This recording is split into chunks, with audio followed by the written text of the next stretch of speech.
Bonjour et bienvenue, vous suivez la rétrospective des faits saillants de la semaine sur Sud FM Sen Radio.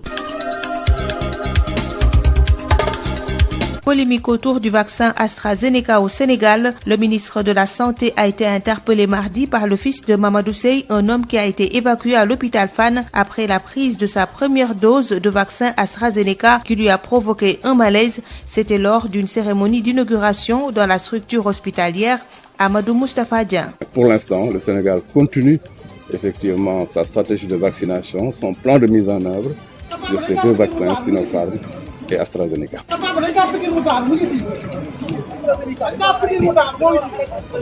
Abdoulaye Diouf Sarr n'avait même pas fini de rassurer les Sénégalais sur le vaccin AstraZeneca qu'une voix s'est élevée pour le contredire séance tenante. Cette voix, c'est celle d'Eliman, le fils du vieux Mamadou Seye de Yeumbeul, tombé malade à la suite de la prise de la première dose du vaccin AstraZeneca.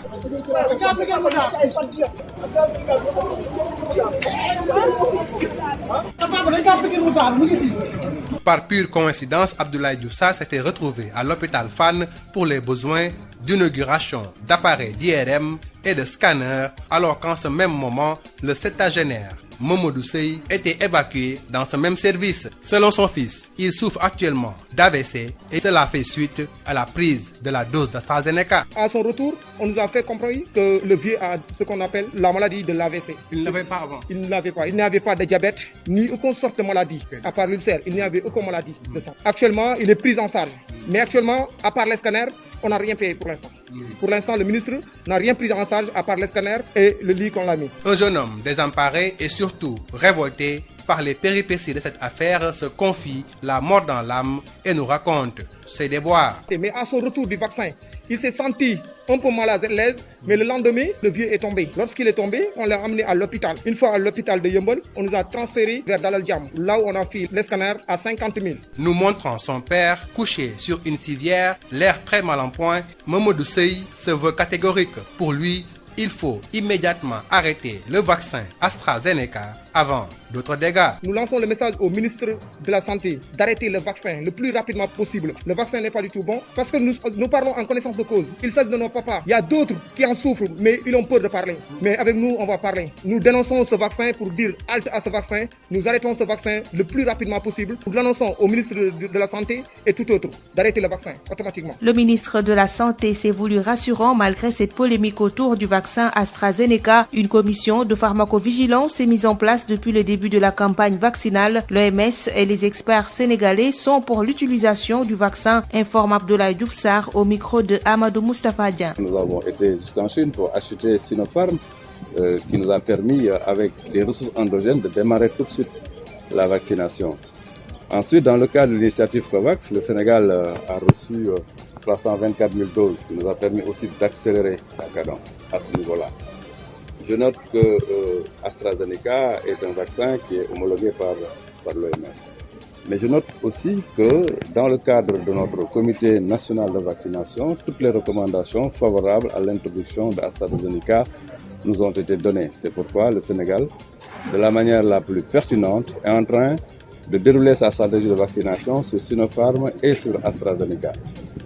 Et cependant, nous avons effectivement mis en place un dispositif de pharmacovigilance qui nous permet de relever les effets indésirables et de regarder effectivement de manière très claire, très scientifique, très rigoureuse la posture adoptée à chaque fois que de besoin. Au moment où nous vous parlons, l'OMS, qui est véritablement pour nous le niveau d'appréciation de la scientificité des choses, n'est pas venu demander de retirer AstraZeneca.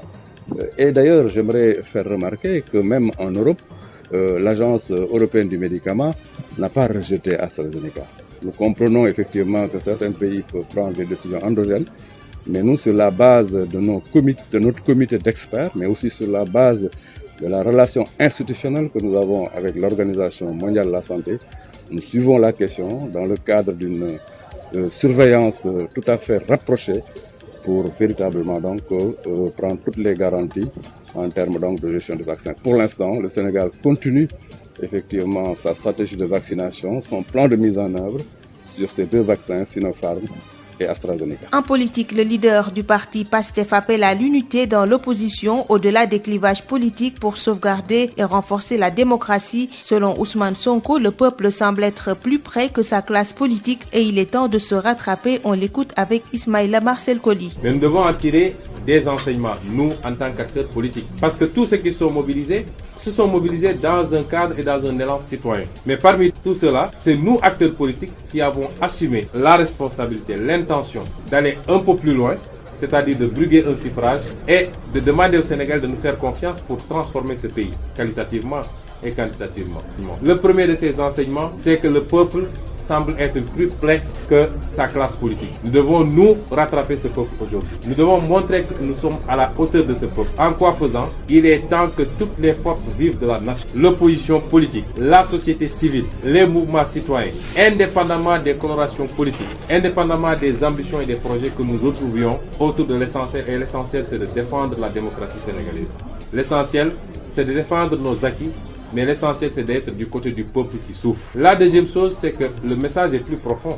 Le peuple nous dit qu'il ne veut plus de certaines pratiques politiques. Le peuple nous dit qu'il élit des gens et leur confère des moyens d'État pour qu'ils transforment son sort, pour qu'ils les aident à trouver du travail, mais pas pour qu'ils utilisent ces moyens d'État dans des complots politiques quotidiens. Le peuple veut rendre à la politique ses lettres de noblesse. Je crois que nous n'avons plus le choix. Nous sommes obligés de nous aligner et d'être à la hauteur de ce peuple-là. C'est des enseignements que nous tirons au pied levé de ce qui s'est passé, tout en continuant à regretter les pertes en vies humaines. Continuant à regretter également ces innombrables blessés dont certains ont eu des blessures très graves. Certains ont perdu un œil, d'autres ont été amputés. Civils comme militaires, nous le regrettons. L'accusatrice du député patriote a réitéré publiquement ses allégations mercredi. La masseuse persiste et signe dans une vidéo de presque 40 minutes qu'elle a été violée à plusieurs reprises et menacée de mort par son ex-client, le président du parti PASTEF Ousmane Sonko. Une sortie que l'enseignant-chercheur en sciences politiques Jean-Charles Biagui assimile à un scénario mal ficelé, trop d'hésitation et de contradictions dans le discours qui ne concourt guère à changer l'opinion publique sur le supposé complot orchestré contre Ousmane Sonko. On voit bien que le scénario est un peu mal écrit. On a l'impression qu'elle lit, ou bien même si elle lit pas, elle a des notes. Donc vous savez, lorsque vous parlez avec le cœur, vous n'avez pas besoin de prendre des notes, vous n'avez pas besoin qu'on vous mette en place un texte. Donc il y a beaucoup de choses qu'on peut noter. Un autre élément, c'est sur la temporalité. Pourquoi attendre aussi longtemps? Ça aussi, est-ce que ça n'a pas une tendance à décrédibiliser? Pourquoi attendre si longtemps? Pourquoi attendre autant de morts? Pourquoi attendre pour donner sa part de vérité? Est-ce qu'elle a été convaincante? Encore une fois, l'histoire nous le dira, mais je pense qu'il y a beaucoup de limites à sa communication. C'est une communication qui n'est pas, de mon point de vue, très bien ficelée, déjà par rapport au tempo, par rapport au discours, par rapport à certaines contradictions, si vous avez suivi l'affaire depuis le début. Donc tout cela me pousse à considérer que, en définitive, cela ne va pas peser, de mon point de vue, même si encore une fois, c'est peut-être prétentieux de le dire, mais ça va peut-être pas peser ou renverser la tendance de l'opinion. C'est quoi la tendance de l'opinion actuellement? C'est l'idée de considérer qu'il s'agit d'une instrumentalisation judiciaire d'une affaire, c'est vrai, privée, que c'est une instrumentalisation politique de la justice qui a conduit à la réalité que nous connaissons actuellement. Vendredi, le Conseil constitutionnel a débouté les députés de l'opposition sur leur saisine introduite le 3 mars dernier aux fins d'annulation de la levée de l'immunité d'Ousmane Sonko. Les 7 sages du Conseil ont rejeté la requête au motif qu'ils ne peuvent pas se prononcer sur des procédures n'entrant pas dans leur domaine de compétences prévues par la loi. C'est tout pour la rétrospective des faits qui ont marqué l'actualité de cette semaine sur Sud FM Sen Radio. Merci de l'avoir suivi et rendez-vous dans une semaine. mbokk yi dal leen ak jàmm ci seen jotaay xibaar yi gënoon a fës ci ayubés bi ci Sud FM Sen Radio. ñu door kook coow li soxal vaccin bi ñu duppee AstraZeneca fii ci Sénégal. Ministre de la santé Abdoulaye Diouf Sarr gannaaw ba mu doon inauguré ab jumtukaay bu bees talaata ci hôpital Fann dañu daal di dagg ay kàddoom ko jëfee di benn nit koo xam ne nee na waajuram bu góor ba mu jëlee vaccin bu ni mel ba noppi daf ko indil ay jafe-jafe ci wàllu wér-gu-yaram. Amadou Moustapha Dieng. si kaw ñaari vaccin yooyu muy Sinopharm ak AstraZeneca mais si surveillance boo xamante surveillance bu wër la boo xamante ne lépp lu si am rek danañ ko xam. Abdoulaye Diouf Sarr daaneelaguloon kàddoom sax di dara xelu askan wi ci ñàkk bi lay di AstraZeneca fa saasa beneen baat yëkkatiku di ko weddi boobu baat bopp Elimane Seye la di doomu góor gi di Mamadou Seye nga xam ne Yëmbal la dëkk doomam bi di ñu xamal ne biñ ko pikiiree AstraZeneca ba léegi dafa feebar ba dañ koo rawalee fii ci Fann. mu vacciné wu dox ñëw daanu kawte jour bu mu vacciné woo xëy nañu dafa am AVC.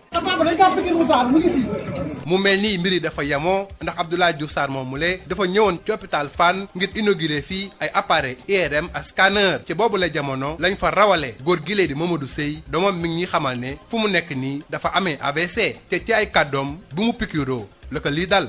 actuellement AVC la am benn partie bi moo fonctionné ba mu piqûre directement la am AVC musul am dara dalu ko moo doxal boppam di dem. waajilee mel ni ko am njàqare ak tiis loolu di nettali yéeg wàcc nga xam ne jot na ko def ba yegg si fii ci hôpital Fann. ba mu ko vacciné woo ñëw si kër gi mi ngi jàmbat ne yaram bi dafa diis xëy tëdd si néeg bi génn yeewu dugg ci douche bi duggaat ci néeg bi nekk daanu na ci néeg bi ba bopp bi toj kenn gisu ko deret gi di coagulé wu foofu noonu parce que deret bu mu doon génnee sax dafa way ñu yóbbu paa bi di mel ni kuy dem ñu jël ko yóbbu ko hôpital Dabakh Malick bi nga xamante ni moo nekk Parcelles di ci fere suñu xaalis ba benn heure ñu alerté leen demaat ba ci docteur bi ne ko fii ngeen vacciné paa bi ba ngeen ko vacciné la commencé affaire daanu ñu bind benn rapport ne nañ envoyé nañ ko ministre de la santé bind benn rapport ne envoyé nañu ko docteur yëpp ñu jëlee ko Dabakh Malick ñu jékki-jékki ñu ne ñu ministre de la santé jël na ko en charge ñu indi ko ci hôpital Fann boobu ba léegi kenn laalu ko woon sànq la soog a urle yuuxu ci kaw si nañ soog a commencé ne yenn prise en charge scanner bi dañ koy commencé jël en charge. ci noonu mu ñuy wan baayam bi nga xam ne jamono jile ñu ngi ko tëral ci benn lalu hôpital mu mel ni ku sonn loolu Elimane Seye di xam le ne actuellement li ñuy wax ministre mooy mu arrêté vaccin bi ba ñu gis li nga xamante ni moom muy lu logique. pourtant moom léegi laaj na ko ci vaccin bi nee na ñoom seen service ñu ngi xool ñu ngi saytu. amatul saytu loo xamante ni tubaab yi nee na ñaan ko arrêté ñëpp ñu ngi koy arrêté gis nañ ko laa la wax ne ni ki mu dal am ñoo xamante ñu ngi naan ma seen yaram dafa diis ak yeneen cas yoo xam ne am nañ si ñun suñu papa nag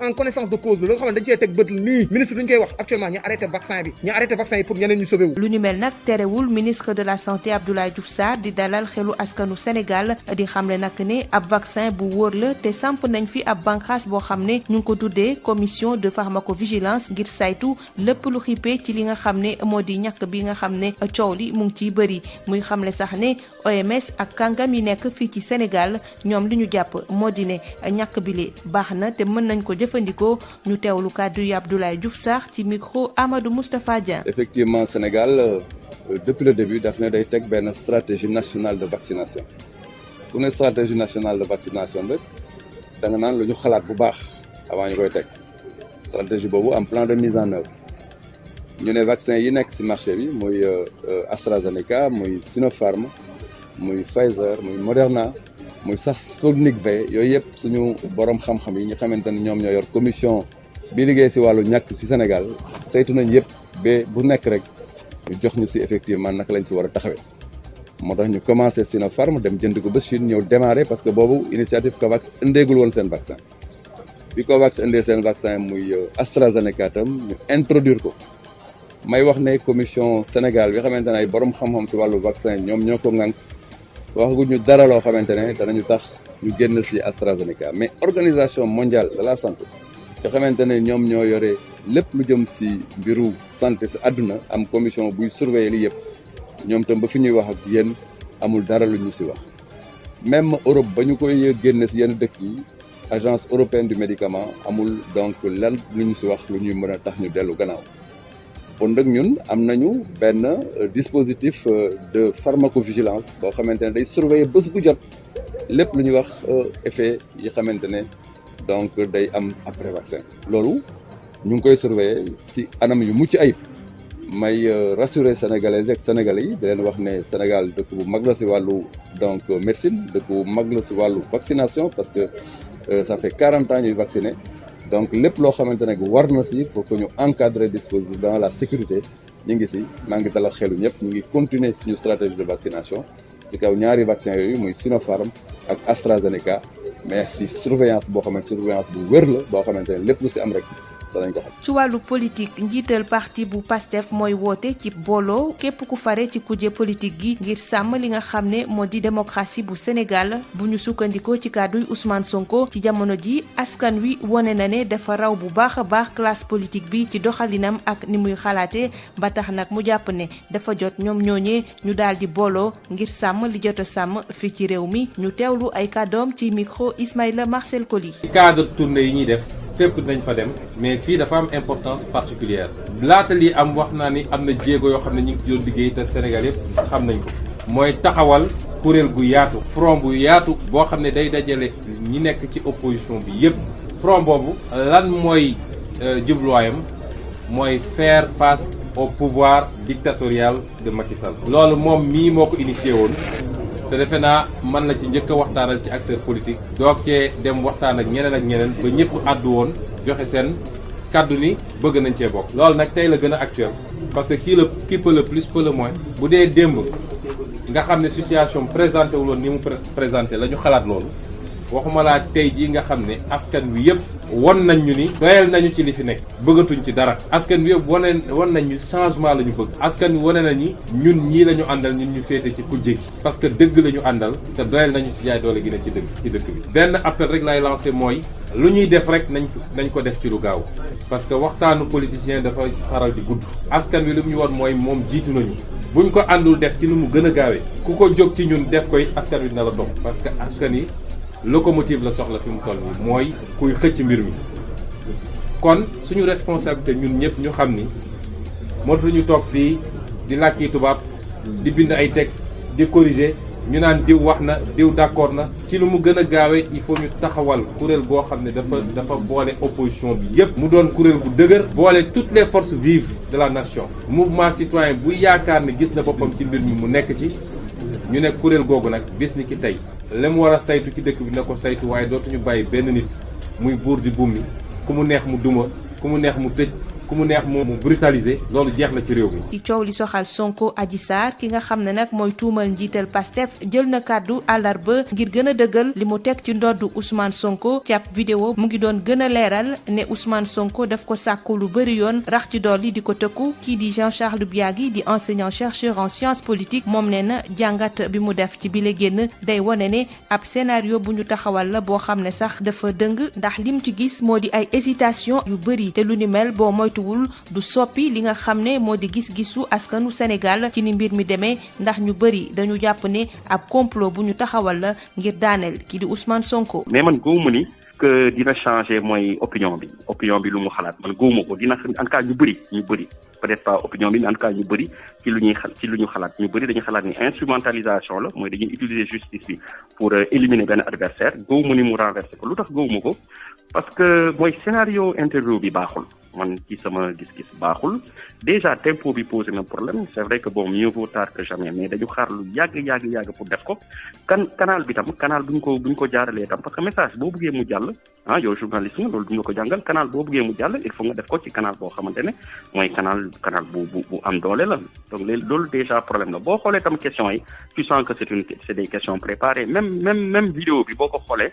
nee nañu en direct mais dafa am ay coupure de temps en temps donc coupure yi ça te montre que probablement du direct probablement rafistolage la du direct donc loolu yëpp ay problème la am na tam beneen problème mooy ci biir discours am c'est que dañuy gis ni que depuis le début jusqu'à la fin moom objectif am mooy dédouaner mooy les autorités en particulier le chef de l'État wane ni que en définitive du complot mais est-ce que du inverse bi mooy discours am prouvéwul inverse bi parce que man yow ci affaire boo xam ne mooy entre deux personnes la man xaw ma lu tax muy insister au lieu muy défendre boppam mais moom muy insister di bëgg a dédouaner mooy ay autorité parce que comme ni nee nañ complot la muy jéem a dédouaner loolu c'est pas son rôle léegi boo gisee mu koy def c'est parce que peut-être effectivement complot am na donc en définitive man yaakaar naa ni que ñu bëri dinañ jàpp ba léegi que affaire bi yëpp instrumentalisation mooy politique la mooy volonté d'utiliser la justice à des fins politiques. àllarba conseil constitutionnel daal dina dàkk ab recours boo xam ne député yi fare ci kujje politique yi déposé woon nañ ko ñetti fan ci weeru mars ngir ñu daal di dakkal bépp jëf boo xam ne dafay jëm ci dindi malaanu kirlaayu député bu Ousmane Sonko. ñoom juróom-ñaari sages yi nga xam ne ñoo nekk ci conseil constitutionnel ne li tax ñu dàkk boobee requête moo di ne amuñu sañ-sañ ngir yey war a yàbb ci mbir mu ni mel. mbokk déglukat yi yile xibaar gënoon a fës ci ayu bés bi ci Sud FM seen rajo ma leen di jaajëfal dig leen daje dibeer bi di ñëw.